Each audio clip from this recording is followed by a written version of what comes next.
আমাদের পেপারে বলা হয়েছে নারীরা আমাদের জনগোষ্ঠীর অর্ধেক।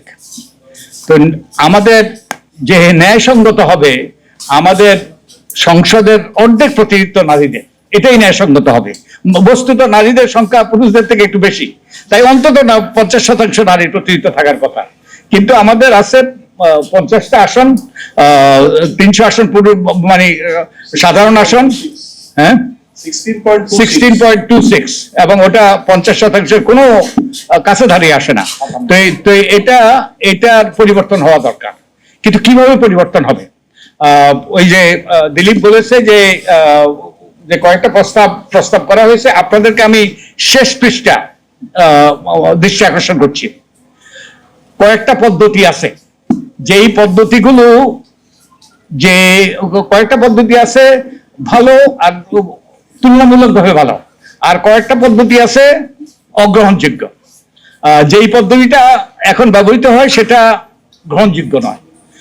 কতগুলো ক্রাইটেরিয়ার ভিত্তিতে, কতগুলো মানদণ্ডের ভিত্তিতে চিহ্নিত মূল্যায়ন করতে হবে কোন পদ্ধতিটা সবচেয়ে ভালো। তো এই মানদণ্ডগুলো কি আপনারা যদি শেষ পৃষ্ঠায় দেখেন, মানদণ্ডগুলো হলো যে দ্বৈত প্রতিনিধিত্ব আছে কিনা, অর্থাৎ এক ঘরে দুই পীর হয় কিনা, একই যে কনস্টিটিউয়েন্সি দুইজন প্রতিনিধি হয় কিনা।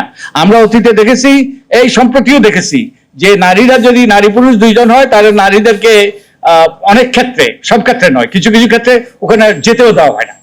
তো দ্বৈত প্রতিনিধিত্ব যেন না থাকে। তারপর আরেকটা হলো সরাসরি নির্বাচন ক্রিয়া। নারীদের পক্ষ থেকে বহুদিন থেকে সেই দাবি করা হচ্ছে যে সরাসরি নির্বাচন, এবং আমাদের রাজনৈতিক দলগুলো অতীতে ওইতে অঙ্গীকারও করেছে, কিন্তু অঙ্গীকারগুলো রক্ষা করে নাই। আরেকটা হলো জনগণের কাছে দায়বদ্ধ কিনা।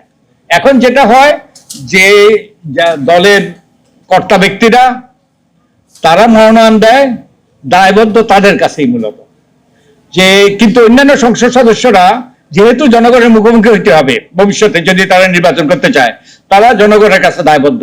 তো ওটা আরেকটা মানদণ্ড হওয়া উচিত। আরেকটা হলো অন্তর্ভুক্তিমূলক কিনা নাকি অলংকারিক, অর্থাৎ এই যে সংসদ সদস্যরা অন্য সংসদ সদস্যের মতো কিনা, একই দায়িত্ব, একই ক্ষমতা, একই সুযোগ সুবিধা তারা পাবে কিনা, না এটা ওই 30 সেট 50 সেট অলংকার।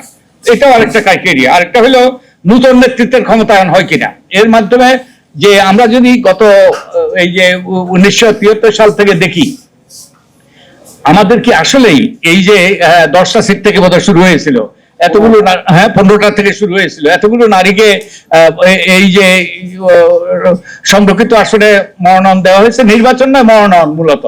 তো এর মধ্যে কি কোনো এমন একটা একজাক নারী নেতৃত্ব বেরিয়ে এসছে কিনা, এটা আমার চোখে পড়ে না, আপনাদের চোখে পড়ে কিনা।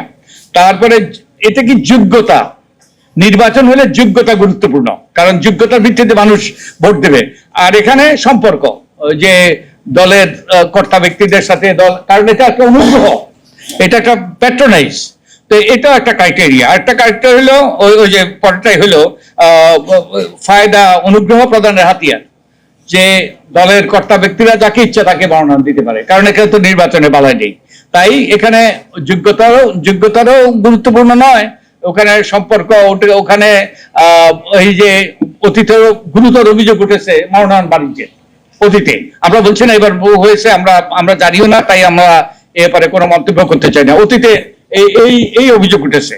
তো তার মানে আমরা এখানে বেশ কয়েকটা পদ্ধতিকে এই ক্রাইটেরিয়া, এই মানদণ্ড দিয়ে আমরা তুলনা করেছি। একটা হলো সংবিধান সংস্কার কমিশন 3টা আসনের ভিত্তিতে একজন নারীর, এখন যে ইউনিয়ন পরিষদে আছে সেরকম একটা পদ্ধতি তারা প্রস্তাব করেছে।